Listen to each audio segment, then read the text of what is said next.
Tanya, your health promotion coordinator, and we're back today to make a honey glazed salmon. I really like this dish. It's really quick, it's easy, it's something that's simple to make, and you can make it with ingredients that you have in your apartment or in your house. So for anyone that might be in quarantine, this is a good opportunity for you to get a well-balanced meal in and get some lean protein with your salmon. I also like this dish because it actually, for people that are picky eaters and don't like fish or don't like salmon, I think we all know at least one, this dish is sure to please them. So the most common thing that I hear is salmon tends to have a little bit more of an overpowering, overbearing taste. The fish oil, it is definitely a higher fish, like it has more oil in it, it's a more oily fish, so that, swordfish, tuna, it's not like your cod or your haddock that's pretty basic, pretty plain. So for anyone that feels like it has that overbearing taste to it, the honey glazed sauce actually comes in and I think overpowers the fishy taste. So you're not gonna be sitting there thinking that you're just eating straight up fish oil. You get the combination of garlic and sriracha and soy sauce in there, as well as your paprika and pepper to all come together and really create a wonderful meal. And it's just a wonderful sauce. I also like this because it goes really well with vegetables. You can add in vegetables just right on top of the salmon too and cook them all together, and they also will absorb the flavor of the honey glazed sauce. I won't be cooking my vegetables in this today. I have a separate salad that I'm gonna eat on the side of this, but I'm just gonna go ahead and take you through our ingredients. Okay, so star of this show, I guess, our salmon. I have two pieces of salmon here. As you can see, I was defrosting them in a bowl and I put them on the bottom shelf of my fridge. This is just good food safety practice. You always want to defrost, whether it's salmon or meat, I guess, or any fish for that matter. You always want to defrost that on the bottom shelf, just so that way if any of the juices were to leak, the bowl would catch it. The nice thing about these salmon packets, I got them at Sam's. They're individually wrapped, so if you only want to make one, that's great. You have one and that's all you have to take out of the freezer. You don't have to worry about cooking more than one. I'm going to be using two, so I just took those out. It's also nice that they're kind of pre-cut into what's already a serving. Sometimes if you go to a supermarket or a fishmonger, you get the whole piece of fish, and while that's great, especially if you have access to a fishmonger, by all means go for it. That's probably the freshest you're gonna get it. I like having it pre-cut for me so that way I know what a portion is. So these are just vacuum sealed. You can use a pair of scissors to cut through them, and I'll show you that as we progress. I'm then going to use garlic. So I had a different meal that I was making and I ended up peeling too many cloves of garlic. So I have some left over in here, and then I needed to get one more, which I'll show you how to peel that. On average, you want to use between 5 to 6 cloves of garlic. I think 5 is fine for this. If you like that garlic taste, by all means, go ahead and add more. It's completely up to you and personal preference.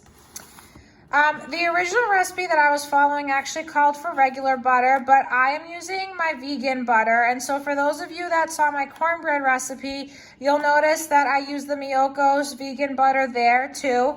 Again, as you can see, it's really just cashew and coconut oil, and they've blended it together to create a spread.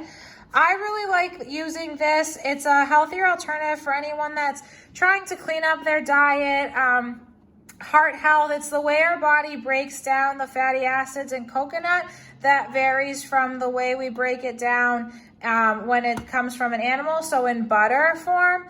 So that's why I just chose to use this. Also, this is a great option for anyone that either is lactose intolerant or has a sensitivity to dairy. This is a great option. It won't send them into GI issues. All right. We're then going to use some soy sauce. I always choose the low sodium option, as you can see here. I just aim for that because soy sauce can be something that's pretty high in salt. We're not using that much anyway. We're really only using like 3 tablespoons, which at the end of the day, for 2 pieces of fish, and then you'll have, like, they won't absorb the whole sauce. You could even add a few more pieces if you wanted to. It's not that bad, but I always try to aim to get the reduced sodium or less sodium version. We're also gonna use paprika.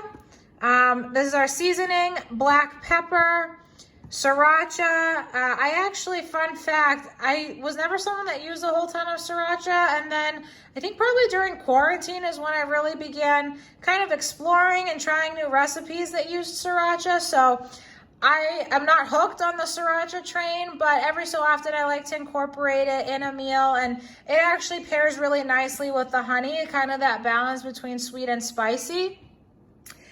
I am then using extra virgin olive oil. So everyone that knows me, if you've seen any of my recipes now, you know how much I love my EVOO, and I use it in just about any recipe possible. And then I am using apple cider vinegar. So the initial recipe that I had actually called for lemon juice, but I don't have it. So the apple cider vinegar is going to act as our acid here. And then last but not least, honey. So we're supposed to use a half cup of honey. Honest confession here, right now I'm going grocery shopping, and I'm just going to use the rest of what we have and assume that that is a half cup, because it's definitely not more. So that's why I'm telling you this dish is pretty easy. Okay, so before we begin handling food, whether you're prepping it and it's gonna get cooked in the oven, or whether you're ready to eat it right then and there, you always wanna make sure that you wash your hands. According to the CDC, you should wash your hands for 20 seconds using warm soapy water. Cold water really isn't gonna do anything. Hot water is just gonna burn your hands. Nothing good about that. So warm soapy water, make sure that you get in between your fingers, underneath your fingernails, and around your wrists. Those are just the areas that people tend to miss the most. So I'm just going to encourage you to really spend those full 20 seconds washing your hands and actually focus on getting those areas clean. After we wash our hands, I'm going to go ahead and preheat my oven. I'm going to preheat it to 350 degrees.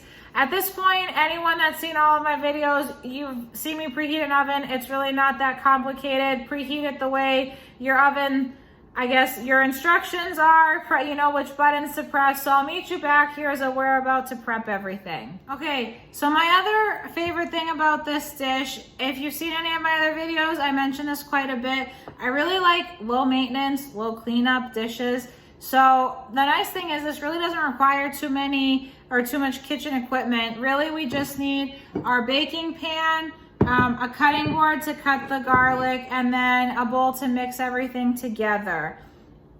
So I have just a small mixing bowl, and I'm gonna go ahead and start off by adding in our ingredients. So I'm gonna start off with the spices first. We're going to add in 1 teaspoon of paprika. So I'm using a half teaspoon right now. So I'm just gonna do it twice.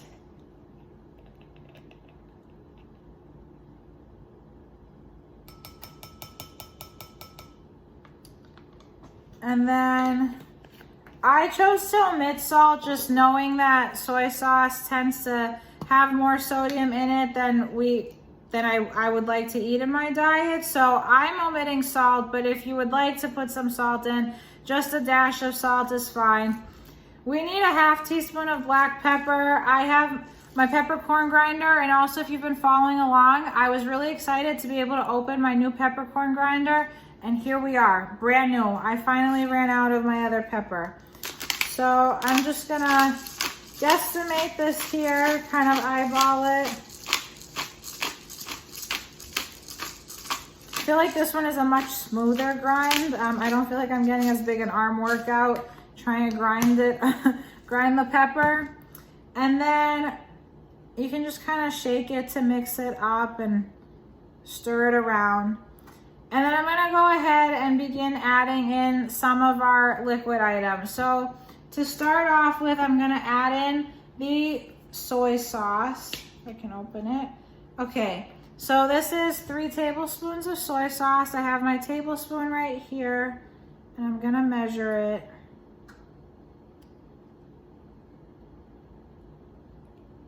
and just add that to the bowl. 1.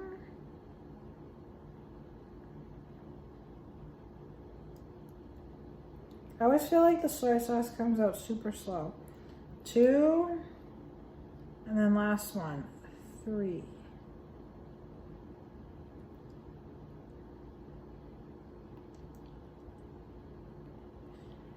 The nice thing about a lot of these ingredients is if you have them for one recipe, you kind of have them in your fridge. So this is something that's really quick, easy to make.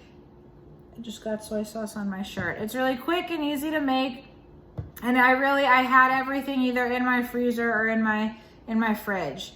And then I'm actually going to do 3 tablespoons of sriracha. I kind of like having an equal amount of sriracha and soy sauce. That's just my personal preference. And I think it pairs really well with the salmon. I'm making mine in the oven. However, if you have a skillet and you want to make it on the skillet, or you even want to make it on the grill, it would taste just as great on those too. Or for people, you know, I know that here in North Dakota, fall weather is like kind of among us. It kind of varies. You know, this weekend it was like 70 on Saturday, and then it was a lot cooler on Sunday. So I guess it's not 100% sure what it wants to do for weather, but if you can't go outside and grill, or you don't have an outdoor grill, you could always get a George Foreman and just grill it on your own inside your apartment or house. So I am going to take a fork just at this point and really quickly mix it up. You could choose to wait until the very end to mix everything together. I like to do it periodically just so that everything gets broken up. Okay, so it's now time for us to actually cut our garlic. I do recommend finely mincing it for this. If you don't want to finely mince it, that's your own personal preference, but I like having it pretty finely minced. So I'm going to go ahead and chop up our garlic, and I'll show you how we peel the clove. So to start off, you're just going to take your garlic, you separate the garlic from the whole head of garlic, and I really like buying fresh garlic. If you don't, if you buy it already minced, you kind of can skip this step, but I feel like fresh garlic actually lasts longer. You get more of it, so more bang for your buck. All right, so I'm just gonna go ahead and chop off the end there. So we have this little piece. That's the end. You don't want to eat that. And then just place the knife flat side down on the garlic and crush it. The nice thing about this is not only does it come clean really easily, but it also semi breaks it up for you. So then you can just go ahead and mince it. And I'm gonna add in my other cloves here.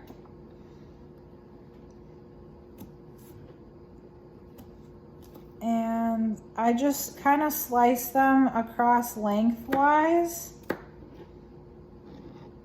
Like this. You have to be careful with your fingers when you're cutting garlic. Okay. So lengthwise, and then I'll line them all up and just begin mincing. So throw my trash in that little baggie.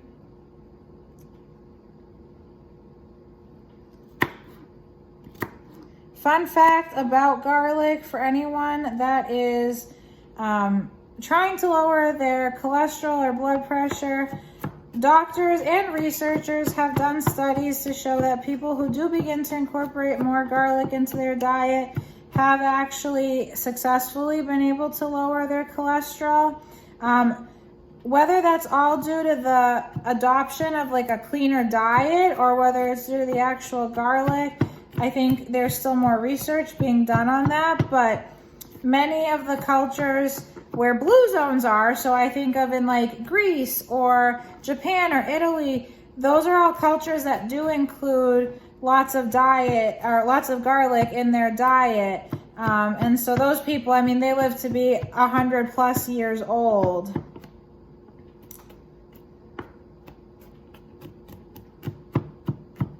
So for some people, they would feel like this is fine enough for their garlic. I am gonna chop it a little more, mince it just a little more thoroughly. Once it's cooked, so garlic has a very potent taste when it's in its raw state like this.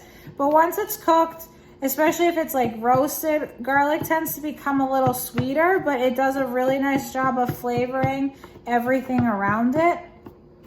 So for anyone that might think like garlic is just a little too strong, I recommend starting off by eating it cooked. All right, so then I'm just gonna bring my bowl over here, and you can see I have my mixture in it, and just kind of begin putting my garlic cloves in there. And then once those are all in there, you can go ahead and mix it together. So I'm just gonna go ahead and finish this, mix it up, and I'll meet you back here when we finish up the rest of the sauce. Okay, so next we're gonna go ahead and add in 3 tablespoons of water. So I just filled my measuring cup up from the sink to help me. I'm gonna do this over my cutting board. Just so that I would conveniently be able to pour it. So there's 1, 2, and if you feel like your sauce is too thick, you can just go ahead and add in maybe like, I would say 1 to 2 more tablespoons of water. I just recommend that you actually measure it out like 1 tablespoon at a time. Don't go just dumping in 5 tablespoons. And then we're gonna do 2 tablespoons of our apple cider vinegar. So some people actually take a shot of apple cider vinegar every day in the morning because they feel like it has great health benefits.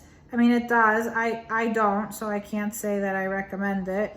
But people that do really enjoy it and they feel like it really helps them stay healthy. The one thing I recommend when you are buying apple cider vinegar, to know that you're getting good apple cider vinegar or pure apple cider vinegar, make sure that it has the mother underneath. And so you don't really want to shake it and disturb it, but you can kind of see here the dark stuff at the bottom. That's completely natural. That's the mother of vinegar. A lot of people actually end up making their own vinegar by having some of the mother and just a little bit of vinegar, and it kind of multiplies.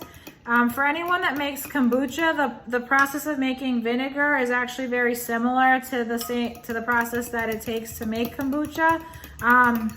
In kombucha, instead of calling it the mother, the particles that you see at the bottom are actually called the SCOBY.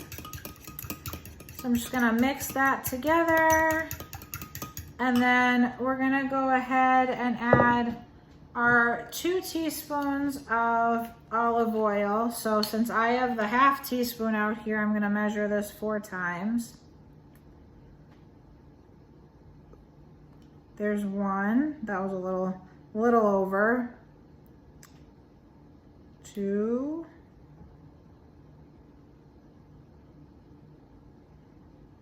3. Last one. 4. Okay, perfect. And then I'll mix that up.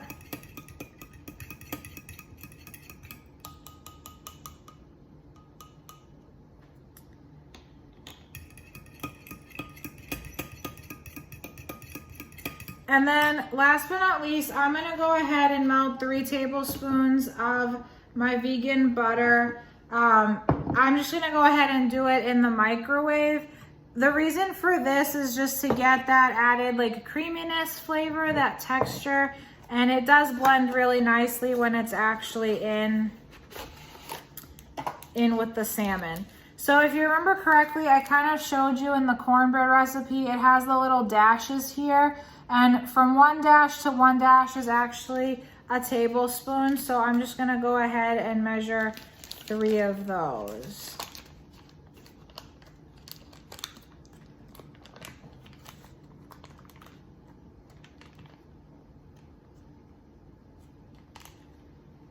And then I have so this is what it looks like. It has the consistency of butter. I'm just gonna go ahead and place it in this bowl and then stick it in the microwave for 30 seconds until it melts. Sometimes it melts even in like 20 seconds. All right, so here's our melted vegan butter, and that's the last thing I'm gonna go ahead and add in here before we add in the honey. All right, so then just mix it really well together.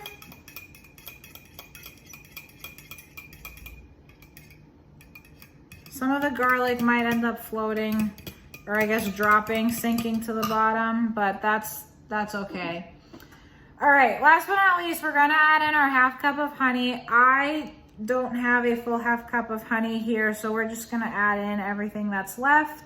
I'll be going grocery shopping to buy new honey, but I'm just gonna go ahead and kind of pour it in, just tip it out and hold the jar upside down to really get it out there. And as I'm pouring it, I'm gonna be mixing it together. So I will come back and you will rejoin me when we're ready to actually put the salmon in the pan and begin cooking. Okay, so our honey glaze, you could say, is done. Use the rest of that honey up. It's pretty well mixed. Might just give it like one final go around before I put it on top of the salmon. Also of note, so that might seem like a lot, and you can kind of eyeball it as to how much you want to pour on your salmon when you're cooking it. So it does store pretty well in the fridge. You could keep it for about a week. Just mix it before you use it again. So if you either want to make more salmon or maybe chicken, again, chicken's one of those things that tends to absorb the flavors of what it's cooked with. This is another great option. It's a great sauce for that. All right, so we have our salmon packets here, and I'm just gonna use a pair of kitchen shears to cut open the packet. One thing with your kitchen shears, you wanna make sure that they separate. This way, any of the, like in case I cut into the salmon, I actually get particles of salmon here, none will get stuck in the little crevices and then make it difficult to clean.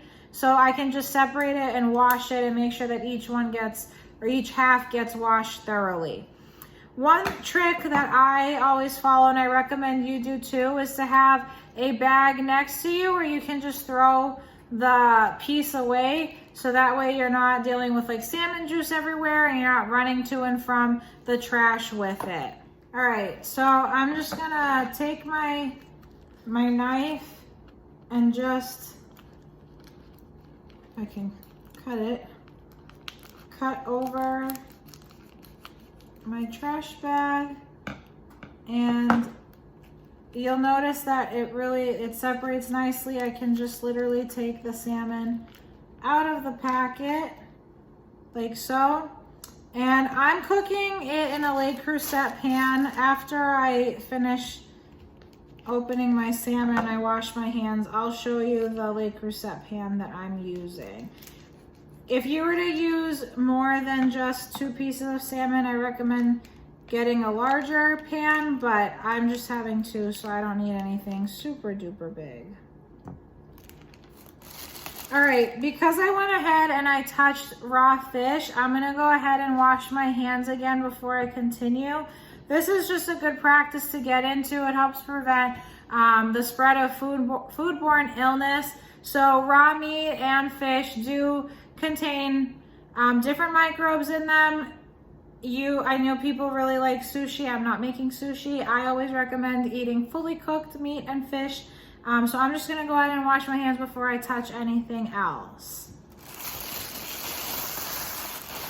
And throw my trash away. Okay, so here's my Le Creuset dish. This is kind of what it looks like from the bottom. It's more rectangular than anything. I really like Le Creuset. I think they clean really nicely. So as much as I love my Pyrex, sometimes I feel like the Pyrex, like the sauce or the oil, sometimes sticks to the pan and is harder to clean. I think Le Creuset cleans super nicely. It is oven safe, so that's the one thing I just recommend, that you make sure you get something that is oven safe when you're putting things in the oven. And then last but not least, it's not ideal to put a Le Creuset in the dishwasher. So if you're not willing to wash by hand, you'd probably be better off sticking with the Pyrex or something that is oven safe and dishwasher safe. All right, so we have our salmon in our pan, and I'm just gonna go ahead, give it one last good mix, and just pour our sauce over. So I poured a lot of it over one side. That's completely fine. I'll show you guys a bird's eye view. You might just want to make sure, sometimes I like to take the pieces of garlic and fish them out from in the pan and put them on top of the fish as much as I can, so that way the fish absorbs a lot of the flavor, and then I like eating the cooked garlic. Okay, so bird's eye view, this is what our salmon looks like in the pan. You can see I put more pieces of garlic on top, and I even have some leftover sauce that I'm just gonna put in the fridge and use at a different time. So see, this is my leftover sauce. All right, so I'm gonna go ahead and put this in the oven. I am gonna cook it for about 30 to 45 minutes. I tend to like my fish a little bit more well done, so at that 30-minute mark, I definitely check on it to see what it looks like, but then at 45 minutes, I'll take it out. If you have a meat thermometer, you can use that on fish as well, and fish should be cooked at an internal temperature of 145 degrees Fahrenheit. So I'm gonna go ahead and put this in the oven, and I'll see you back when it's time to take it out of the oven. So here we are, we're like 30 minutes in. I might give it another 5 to 10 minutes. I probably don't need the whole 45, so maybe just another 5 minutes, because I do like my fish a little more well done. But just thought I'd check in with you at the 30-minute mark. Okay, so we're back, and we are ready to take out our salmon. Before you take anything that's hot out of the oven, you always want to make sure that you have on either an oven mitt or a pot holder. That way you're not touching, or you're not directly touching the hot dish or pan. This could cause 2nd to 3rd degree burns, which you just really don't want. So I'm going to go ahead. Let's see if I can do this with one hand. All right. I'm going to take this out of the oven and just let it cool. Ooh, and I'll be back when I put it on a plate. Okay, so here's what my final dish looks like. I have my salmon here. I actually already took a bite. It tastes really good. So salmon is a great source of omega-3 fatty acids, which are good for your heart health. It's also a nice lean protein, so I kind of equate it to chicken. Like if you don't want something that's as fatty as maybe red meat, salmon is a great option. And for anyone who is a pescatarian, that's a great option. If you don't want to eat meat, or if you're just trying to cut some meat out of your diet and you're flexitarian, getting your protein in from fish is excellent. I have some garden fresh tomatoes, whoop whoop. They taste awesome thanks to a colleague. And also I have some green bell peppers and some corn that I just sliced right off the cob, and I'm gonna eat that. So I have a colorful plate. I'm getting in a variety of nutrients and vitamins, and that's my salmon. All right, well, there's your honey glazed salmon. It's really easy, it's quick, it's simple to make, and it really doesn't cost that much, especially when you have most of the ingredients at home. Let us know how you make this, or what you partner it with, or even just tag us if you do choose to make it. Be sure to tag us at UND Wellness to be featured in one of our stories. See you next time. Bye.